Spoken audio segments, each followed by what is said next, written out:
Revisão tabela periódica. Você sabe o que é a prata? É lógico, mulher do prato.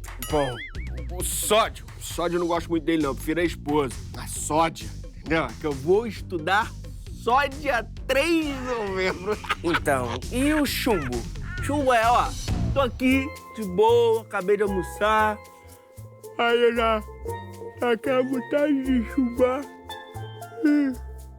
Eu cansei. Roda a vinheta. Roda a vinheta baixinha aí, cara. Cheio de sono.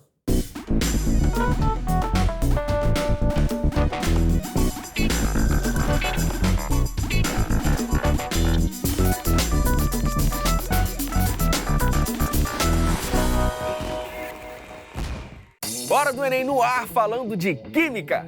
A nossa convidada ainda é estudante do ensino médio, mas já mergulhou na pesquisa científica. E preocupada com um assunto sério, ela desenvolveu um método de detecção de drogas que pode evitar crimes como o Boa Noite Cinderela. A gente conversa com ela, Isabela Dada, daqui a pouquinho. Porque antes, vem pra cá, professor Luiz Cláudio Gonçalves. Fala aí. Seja bem-vindo. Obrigado. Muita gente pensa que a química é abstrata, tá muito distante, mas ela é fundamental pra gente ler e interpretar o nosso dia a dia. Tá certo, professor? Tá certo, Leandro. O negócio é o seguinte, a gente se prende a conceitos, né? A química é a ciência que estuda a matéria, suas propriedades e transformações. Para com isso, vamos entender a química no dia a dia. Imagina só na hora que eu vou cozinhar. Eu tenho que acender aquele fogo, o gás de cozinha vai queimar e vai ser transformado em outra substância, CO2 e água. Olha só a química no cotidiano. Imagina só a gente com aquela dor de cabeça, vamos tomar aquele remédio. Eles são feitos aonde? Nas indústrias farmacêuticas. A base da indústria farmacêutica é toda da química. Ainda vai falar ainda da nossa respiração. A gente respira o quê? Oxigênio. Então tá aí a química presente do nosso dia a dia, Leandro. Show de bola. Agora, professor, qual a principal diferença entre um fenômeno químico e um fenômeno físico? Vou te dar um exemplo. Eu pego água líquida, coloco essa água líquida no congelador. Ela virou gelo, só mudou o estado físico. Então estamos diante de um fenômeno físico. Se fenômenos físicos são aqueles que não alteram a natureza das substâncias, os fenômenos químicos são aqueles que alteram a natureza das substâncias. Peguei um papel, que é feito de celulose, taquei fogo nesse papel. Vai continuar sendo papel? Não. Vai virar o quê? Cinzas. Então, a transformação da natureza da substância. Essa é a grande diferença. Bom, você trouxe uma questão que tem um pezinho lá na física, né? Tem bateria, corrente elétrica, é de eletrólise, interdisciplinaridade clássica do Enem, né?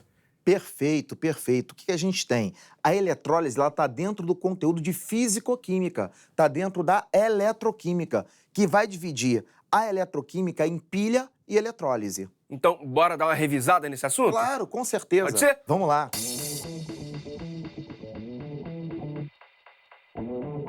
Esse assunto, como a gente acabou de falar, ele faz parte de eletroquímica. Caramba, quando a gente fala de eletroquímica, a gente vai dividir em pilha e eletrólise. O que é a pilha? A pilha é quando eu transformo a reação química em energia elétrica. A eletrólise, ela já vai fazer o contrário. Ela vai transformar a energia elétrica em reação química. Aí, a pilha vai ser um processo espontâneo. Imagina só o meu relógio funcionando normalmente. Eu tô ligado na tomada? Não. Tá havendo um processo espontâneo. Isso é a pilha, um processo espontâneo que transforma a reação química em energia elétrica. Já a eletrólise vai ser um processo não espontâneo. Então, como são processos inversos, eu trabalho sem a presença da energia elétrica inicial. O outro, eu preciso da presença da energia elétrica inicial. A eletrólise, que é o que diz a questão que a gente vai resolver daqui a pouco, ela vai se dividir em duas partes. A gente tem uma eletrólise chamada de eletrólise ígnea e tem a eletrólise chamada de eletrólise aquosa. Duvido. Adivinha qual que tem água? Aquosa. A eletrólise aquosa. Agora, calma aí. O que vem a ser essa eletrólise aquosa? Eu vou apagar aqui, A eletrólise é o seguinte. Imagina que eu tenha o sal de cozinha. E esse sal de cozinha, a temperatura ambiente, ele é sólido. Eu aqueço isso aqui para transformar esse NaCl em NaCl líquido. ou seja, uma temperatura muito alta. Quando eu faço isso, na ausência de água, eu estou falando da eletrólise ígnea, eu vou ter a quebra do íon Na+ em Cl-. Então tá lá, ó, Na+ e Cl-. Aí, na eletrólise, eu tenho o cátodo, que é o polo negativo, e tenho o anodo, que é o polo positivo. O K todo, quem vem para ele é o cátion. O positivo é atraído pelo negativo. Quando chega no cátodo, ele ganha elétron. Ao ganhar elétron, ele se transforma em sódio 0. Repara, ganhou elétron e diminuiu o NOx, reduziu o número de oxidação dele. Se o cátion vai para o K todo, o ânion vai para o A todo. Então o ânion, que é o Cl-, veio para cá. Aqui, ó, no anodo, o que acontece com o cloro? O cloro, ele perde esse elétron e vira cloro 0. Olha só que macete maneiro. O cloro que eu estou formando aqui é o cloro gasoso, tá? É o gás cloro nessa obtenção da eletrólise ígnea. E, caramba, se eu estou transformando ele em gás, tem um macete legal. Como é que eu vou saber que tem esse doisinho aqui no final? Fácil. Tudo que terminar em gênio e que for gás, tem um doisinho no final. Oxigênio, não é O, é O2. Gênio. Não é H, é H2. Gênio. Não é N, é N2. Caraca, Luiz, o que tem a ver o cloro? Cloro não termina em gênio. Sim, mas o cloro, ele é o mais famoso lá da família 7A. E o nome da família 7A é halogênio. Se ele não termina com gênio, ele liga para ele e fala o quê? Halogênio. E é por isso que tem um doisinho no final. Essa elettrólise que eu fiz é eletrólise ígnea. A próxima que a gente vai trabalhar, que é a questão que caiu no Enem, eletrólise o quê? Aquosa. Aquosa. Qual é a única diferença? Vai entrar o que aqui embaixo, além do NaCl? Água. A água. E é isso que a gente vai ver Agora. Questão 95 do Enem de 2017, caderno azul, primeira aplicação. A eletrólise é um processo não espontâneo de grande importância para a indústria química. Uma de suas aplicações é a obtenção de gás cloro e do hidróxido de sódio, a partir de uma solução aquosa de cloreto de sódio. Nesse procedimento, utiliza-se uma célula eletroquímica como ilustrado. Aí ele te deu lá essa célula eletroquímica. Beleza. Aí ele fala assim, ó, no processo eletrolítico ilustrado, o produto secundário obtido é o... Ele está falando do NaCl. Lá no NaCl, eu tenho lá a eletrólise aquosa, né? Vai haver uma disputa entre os íons. Por que isso? Olha só que interessante, né? A gente está falando de uma eletrólise aquosa. O cátion vinha para onde? Para o cátodo. O ânion vinha para onde? Para o anodo. O problema agora é que na eletrólise aquosa, eu tenho esse sal aqui que está junto da água, está em solução aquosa. Então, ó, pinta a água aqui e a água ela também vai se ionizar. Ela vai se ionizar em íons H+, e íons OH-. Lembra da história? Ó, eu tenho que no cátodo, quem é que vem? O cátion. Só que agora eu tenho dois cátions. Eu tenho o sódio mais e o H+. Quem é que vem para cá? Ih, legal. No anodo vem um ânion. Só que olha o problema. Eu tenho dois ânions, Cl- e OH-. Quem é que vem para cá? Só que é igual ao Highlander, Land. Só pode existir um. O que vai acontecer? Eles vão duelar entre si. E quem ganhar essa briga vem para o cátodo para sofrer a descarga elétrica. Opa, então, vamos voltar lá no slide? Bora lá. Olha só que legal. Na eletrólise aquosa, a gente já viu que tem a disputa entre os íons, né? E, ora, se é aquosa, tem a presença do H+. Olha o H+ ali no meio. Para o cátion, a regra do cachorrinho. Olha só que maneiro. Família 1A, alcalino. Família 2A, alcalino terroso. E o alumínio. O hidrogênio, ele vai ganhar de todos esses caras. Todo mundo da família 1A, todo mundo da família 2A e do alumínio. E se for um cátion diferente desses, o hidrogênio vai perder. Os outros cátions vão acabar ganhando do hidrogênio. Os oxigenados, os fluoretos e nitrogenados perdem da hidroxila. Já os outros ânions vão ganhar da hidroxila. Vamos ver lá a questão? NaCl aquosa vai separar como? Na mais Cl-. Foi isso que nós vimos. Opa, mas agora tem a presença da água. Então vamos lá. H2O formando o quê? H+, e OH-. E, legal, lá no cátodo, lá, não tem dois cátions? Sim. Como o sódio é alcalino, ele vai perder do Perder H+. pro H. Então, se ele vai perder do H+, quem é que vai pro cátodo? H+. O H+. Então, o cátodo, aparece o H+. Show! H+ ganha elétron e vai virar o quê? Vai virar H2 gasoso. Claro, não é hidrogênio? Toda vez que eu formar um gás que termina em gênio, aparece doisinho no final. Aquele doisinho que apareceu lá na frente não é H2. Eu tenho 2 hidrogênios. Lá do outro lado, eu tenho que ter 2 H+ também. No anodo, a gente já sabe o seguinte, o anodo aqui, é o polo positivo, tá, Lande? Aí a gente tem Cl- e OH-. Não tem disputa entre eles? Sim. A hidroxila só ganha de fluoreto. Cloreto é fluoreto, ou seja, cloro é flúor? Não. Ganha de ânions oxigenados. Lá no cloro tem oxigênio? Não. E ganha de ânions nitrogenados. Opa, lá no cloro tem nitrogênio? Não. Então quem vai ganhar é o cloro. Então o cloro vai lá para o anodo, aí ele vai virar gás cloro, vira Cl2, mais elétron. Só que não tenho 2 clórons aqui? Sim. Se eu tenho 2 cloros, vou ter que ter um doisinho lá do outro lado. E aí, o que eu vou ter que fazer agora? Eu vou ter que achar a reação completa. Por enquanto, eu tenho 4 equações aí, tá vendo? Eu vou ter que somar todas elas para achar uma única equação. Só que para eu somar todas elas, eu vou ter que igualar as quantidades. Repara, quantos H+ tem no cátodo? 2. E lá na água, não tem um só? Sim. Então eu vou ter que multiplicar a equação da água toda por 2. Lá no anodo, quantos cloretos eu tenho? 2. 2 Cl-. E lá em cima eu tenho um só. Então vou ter que multiplicar a primeira equação também toda por 2. O que vai acontecer? Vai equilibrando. 2, 2 e 2. E lá em cima também. 2, 2 e 2. Porque eu balanceei a minha equação. Agora eu vou somar todas elas. O que tiver do mesmo lado na seta, 2H+ está no cátodo, tá vendo? Antes da seta. Sim. E lá em cima na água, eu tenho 2H+ depois da seta. Vou poder cortar H+ com H+, vou poder cortar Cl- com Cl-, vou poder cortar 2 elétrons com 2 elétrons.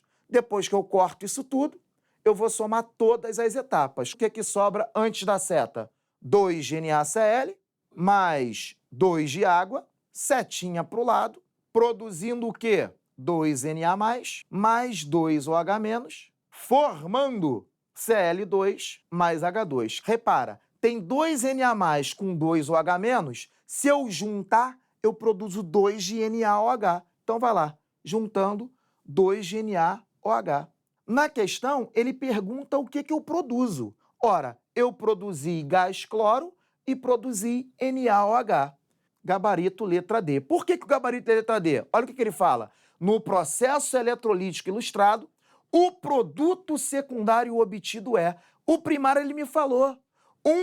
Uma de suas aplicações de obtenção é o gás cloro e o hidróxido de sódio. Quando eu volto lá no slide, ele produziu gás cloro e hidróxido de sódio. Além do gás cloro e hidróxido de sódio, ele vai produzir também o H2. Para você fazer uma questão dessa em 3 minutos, tu precisa fazer o quê? Ganhar tempo nas anteriores. Então, o segredo do Enem é, sabe fazer? Faz a questão. Não sabe, pula e vai deixando para o final.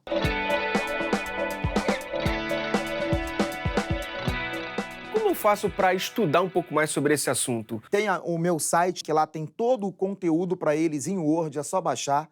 O segredo da química, física e matemática é você resolver muito exercício. Professor, muitíssimo obrigado. Eu que agradeço. Mesmo, Muito viu? obrigado pela oportunidade aí. E um abração para essa galera. Foco nos estudos para que eles vão arrebentar. A nossa convidada é uma estudante do ensino médio apaixonada pela química. E ela transformou essa paixão em um projeto científico capaz de combater um problema social. O assunto é sério. Ela desenvolveu um método para identificar drogas em bebidas alcoólicas e, assim, evitar o crime Boa Noite Cinderela, aquele em que assaltantes ou agressores dão uma bebida para a vítima que fica inconsciente. O nome dela é Isabela Dada. Seja bem-vinda. Tudo Tudo bem? bem? O que é exatamente esse projeto? Eu já desenvolvia iniciação científica na minha escola, antes de começar ele, eu fazia um outro projeto, mas esse foi um tema que eu sempre quis trabalhar, porque é um tema muito presente na região onde eu moro. Então eu comecei a fazer algumas revisões bibliográficas, procurar alguns artigos, até que eu tive a ideia para desenvolver esse projeto. Então eu encontrei um reagente químico que, quando entra em contato com certos tipos de drogas, as drogas benzodiazepínicas, como o alprazolam, o clonazepam e o diazepam, ele produz uma reação colorimétrica, que é visível ao olho nu. Então ele muda de cor e é muito fácil de perceber isso. Eu realizei os testes com esse reagente químico e eu percebi que ele consegue fazer essa ação mesmo quando essas drogas estão diluídas em álcool.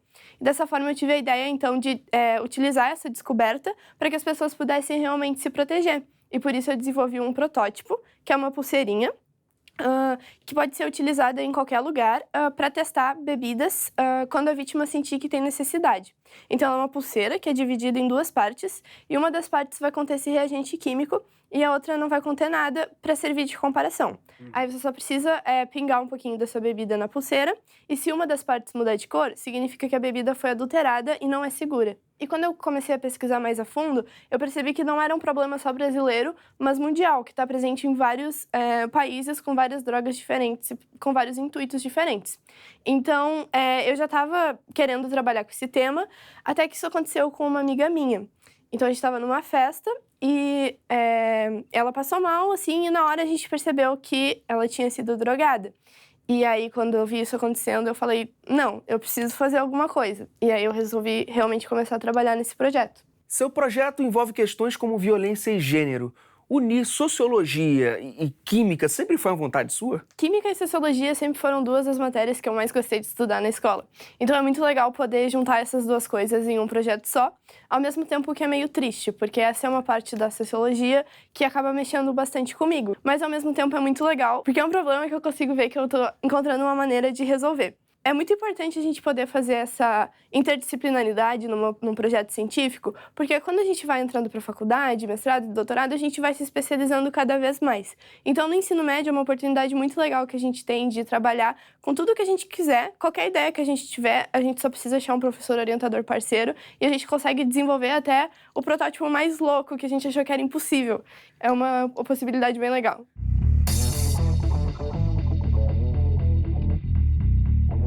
E durante a pesquisa, quais foram os maiores desafios? A primeira parte foi encontrar bibliografia sobre isso, artigos científicos, porque, infelizmente, não é uma coisa que as pessoas estão falando.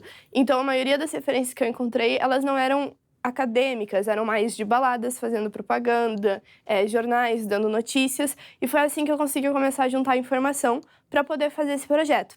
Depois disso, eu não encontrei nenhuma solução parecida com o que eu queria fazer. Então, eu não tinha nenhuma base para pegar uma metodologia científica e tentar adaptar ou replicar. Eu tive que buscar artigos de diversas outras áreas para poder chegar na minha metodologia. Então, eu tive que analisar muitas estruturas químicas, muitos reagentes diferentes, para ver o que eu achava que ia funcionar e o que não ia funcionar. Depois disso, eu fui para o laboratório, testar tudo isso que eu tinha encontrado, e depois eu comecei a desenvolver o protótipo. Então, eu comecei a mexer com impressora 3D e uns programas de design e essas coisas, que eu não tinha a menor ideia, eu comecei a aprender tudo do nada. Tive a sorte de encontrar 3 professores muito legais que me ajudaram muito nesse projeto. Foi a professora Flávia, minha orientadora, o professor Cláudio, meu co-orientador, e o professor André. Ele é professor de informática de outra escola, de outro campus do IFRS, lá de Porto Alegre. E eles têm um Fab Lab lá. Então, eles têm todo o material de um laboratório de informática, com impressora 3D, coisa para cortar e essas coisas. E esse projeto foi para a Febrace, é isso mesmo? Foi, sim. Conta pra gente a sua experiência. Então, foi a minha segunda vez na Febrace e é uma feira que eu sou completamente apaixonada, porque sempre é incrível estar lá. A Febrace é a Feira Brasileira de Ciências e Engenharia, já está na 16ª edição, se não me engano, e sempre reúne vários estudantes do ensino médio do Brasil inteiro para mostrar seus projetos em diversas áreas. Então, a gente tem desde robótica até ciências humanas. Então, a gente faz muito contato, tanto com outros estudantes do ensino médio, quanto com outros professores e doutores que podem nos auxiliar sempre. Além de fazer amizades que vão levar para sempre. Você pensa em seguir carreira na área? Eu gosto muito da química e eu quero ir para uma área que com certeza vai envolver bastante química, mas acho que um pouco mais de biologia, porque eu quero fazer medicina. Eita, medicina é um curso concorrido, né? É difícil. E você faz o Enem esse ano. Faço. Muito ansiosa? Muito ansiosa. E como você consegue conciliar, assim, estudos com os projetos e tudo mais? É complicado. Como eu tô no último ano do ensino médio, antes de começar, nas férias, assim, eu coloquei na minha cabeça, tá, não, ok, então esse ano eu vou estudar pro Enem, vou me dedicar a essas coisas. E aí surgiu um projeto de pesquisa que eu fiquei completamente apaixonada e eu comecei a ir pra feira e desenvolver o projeto e acabou tomando muito do meu tempo, sabe? Então eu meio que decidi que eu ia aproveitar o meu último ano de ensino médio para fazer o que eu realmente gostava, que era pesquisa, já que depois, quando eu for pra faculdade, vai ser diferente do que eu faço agora. Então eu aproveitei todo esse primeiro semestre para fazer o que eu realmente gostava. E eu não dei muita bola pro Enem, assim. Eu decidi que eu não ia me importar com isso e nem ficar nervosa. E agora que tá chegando perto, eu tô ficando nervosa. E eu tô tentando correr atrás do tempo perdido.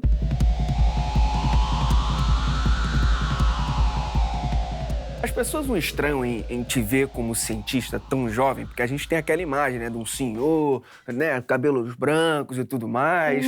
Elas estranham bastante. Às vezes, quando uma pessoa que não tá muito familiarizada conversa comigo sobre esse universo de pesquisa no ensino médio e tal, as pessoas ficam muito impressionadas, sabe? Elas falam, tipo, como é que vocês conseguem fazer isso?